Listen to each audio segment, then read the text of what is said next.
Daniel Padilla naglabas ng cryptic post. Patama nga ba ito sa inilabas na issue ni OG Diaz?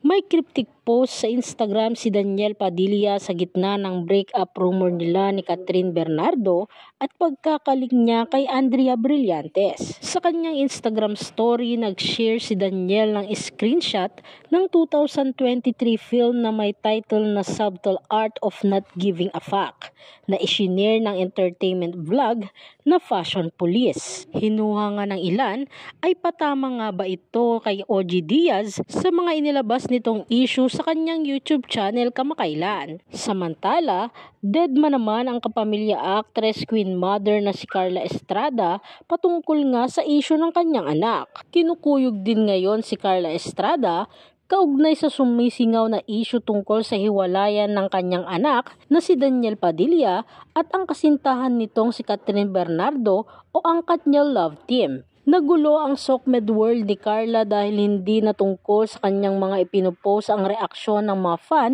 kundi ang tungkol sa sikat na love team. Sa kanyang post ng blurred image ng lalaki mula sa isang reel na walang anumang caption, pinutakti ng pangungulit ang nanay ni Daniel. Mababasa sa mga comment ng mga netizens ang pakiusap ng mga itong magbigay ng update si Carla sa tunay na estado ng samahan ng Katniel. Say ng isang netizen, sana po umamin ng Katniel lalo na si Daniel kasi siya na naman ang may issue about sa mga babae niya. Sana magpakatotoo na lang siya, wag puro paasa sa fans. Kung ganyan din na iba ang sinasabi sa mga ginagawa niya. Kung hiwalay na talaga sila, sana aminin na lang para makapag-move on na rin ang mga fan.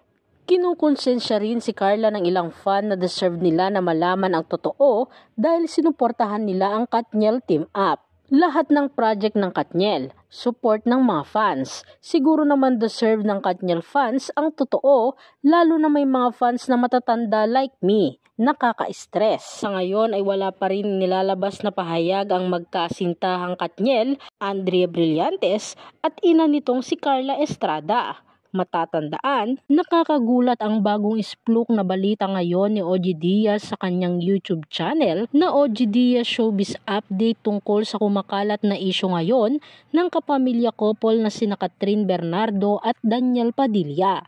Narito nga ang naging usapan ni OG Diaz at co-host nitong si Mama Loy.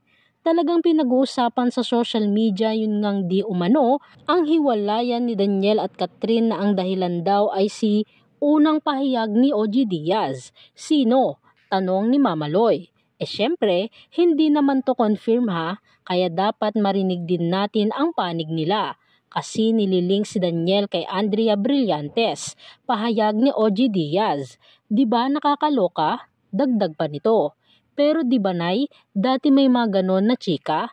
Tanong ulit ni Mama Loy. Oo nga hanggang ngayon, di mamatay-matay. Hindi nga, na ang pinagselosan ni Kathryn ay si Andrea Brillantes, na may nagchika pa sa akin na nagkikita ng lihim o pasikretong nagkikita si Daniel at si Andrea.